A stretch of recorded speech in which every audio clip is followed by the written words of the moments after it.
ಅಡ್ಡಿಲ್ಲ ಇಲ್ಲಡು ರಾತ್ರಿ ಎದ್ದೋಡ್ರಿ ಎಲ್ಲೋದೆ ಕೇಳಿದ್ರೆ ನಿಂಗೆ ಯಾಕೆ ಅಂದ್ಬಿಟ್ಲಪ್ಪ ಅಣ್ಣ ಮಾತೆ ಅಡ್ಡಿಲ್ಲ ಇಟ್ಟೋಡ್ ವಿಷಯ ಅಲ್ಲ ಮತ್ತೆ ಎಲ್ಲರೂ ಎದುರಿಗೆ ಊಟೊಟ್ಟಿಗೆ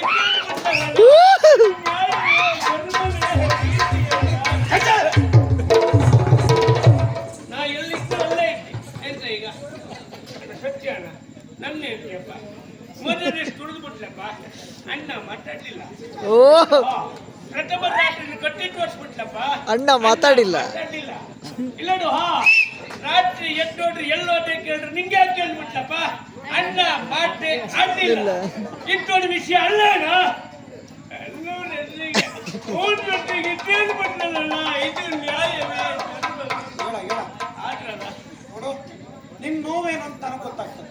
ನಂಗಿನ್ನೂ ಕಡಿಮೆ ಆಗ್ಲಿಲ್ವಾ ಇಲ್ಲಿರುವುದು ನನ್ನ ತಮ್ಮ, ಇಲ್ಲಿದ್ದ ನನ್ನ ಹೆಂಡತಿ ಮತ್ತೆ ನಾನು ಮಾತಾಡ್ಸಕ್ ಬರ್ತೇನೆ. ಅಡ್ಡಿಲ್ಲ ಮನೆ ನಂದು ಹೇಳ್ತಿ ನಂದು ತೀರ್ಮಾನ ನಿಂತಲ್ಲ ನಮ್ಮ ಮನೆ ಪರಿಸ್ಥಿತಿ ನೋಡು.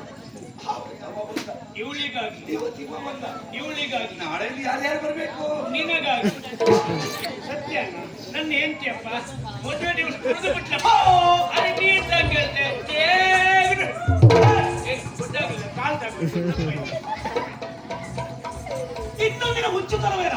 ನಮ್ಮ ಮನೆಯ ಹೆಣ್ಣಿಗೆ ಇಂಥದೊಂದು ಅವಸ್ಥೆ ಆಗ್ತಾ ಇದ್ರೆ ನೀನು ಸಹಿಸ್ತಾ ಇದ್ದ. ಪ್ರಪಂಚದಲ್ಲಿ ಎಷ್ಟೋ ಜನರಿಗೆ ಇಂಥ ಸಮಸ್ಯೆ ಎದುರಾಗ್ತದೆ, ಅದನ್ನೆಲ್ಲ ಬಗೆಹರಿಸುವುದಕ್ಕೆ ಒಬ್ಬರೇ ಇರುವುದಾ? ಕಣ್ಣಿಗೆ ಕಾಣುವ ಅನ್ಯಾಯವನ್ನು ತಡಿತೇನೆ, ತಪ್ಪಿತಸ್ಥರು ಯಾರೇ ಆದ್ರೂ ಶಿಕ್ಷಿಸ್ತೇನೆ. ಯಾರೆಂದರೆ ನಾಳೆಯ ದಿವಸ ನೀನೇ ತಪ್ಪು ಮಾಡಿದ್ರು ನಿನ್ನನ್ನು ಬಿಡ್ಲಿಕ್ಕಿಲ್ಲ ನಾನು.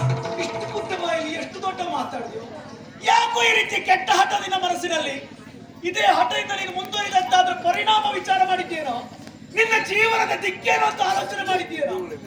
ಮದುವೆ ಅಂತ ಹೆಣ್ಣುಗಳನ್ನ ಗರತಿ ಎನ್ನುವುದಾಗಿ ಗೌರವಿಸಬೇಕಾದ್ದು ಪ್ರತಿಯೊಬ್ಬರ ಕರ್ತವ್ಯ.